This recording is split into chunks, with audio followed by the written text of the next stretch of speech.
One parent and a local school board representative have an idea of how to fix a major problem in public schools. If a weapon shows up on campus, the parent wants better communication to other parents, and the board member wants the state attorney to press charges against parents if their child brings a gun to school. So they tell First Coast News' Clark Foraker it wouldn't be a problem if parents would simply lock up their weapons.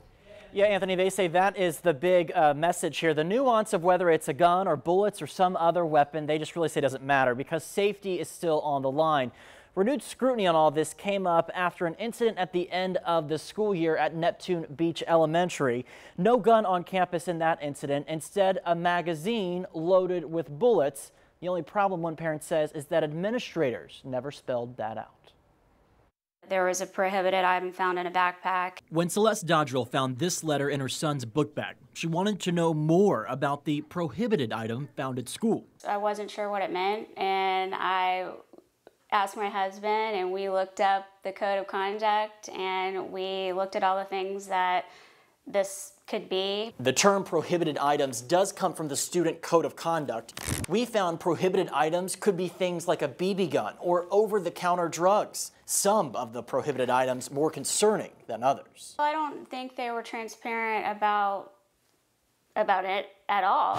In this case, the student brought a gun magazine loaded with bullets. While that's against the school's rules, it's not against the law. You know, you don't want children bringing bullets, let alone, any type of weapon or anything that, goes along with that. While Celeste wants letters to be more transparent, Dodrell's school board member wants to take an additional step. We need to hold adults accountable for these things when they happen. School board member Scott Shines, also a firearm safety instructor. He wants the state attorney to press charges against parents if their child brings a gun to school. We have problems that come into the school and we deal with it there.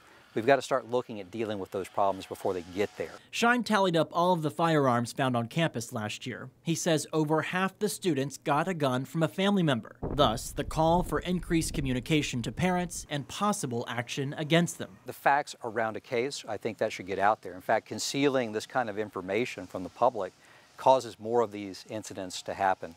So we need to be completely transparent. Duval Schools said in a statement, "We understand our messaging must inform and also equip parents with the tools needed to take necessary precautions." They say after our reporting, they're planning to be more specific in their communication with parents.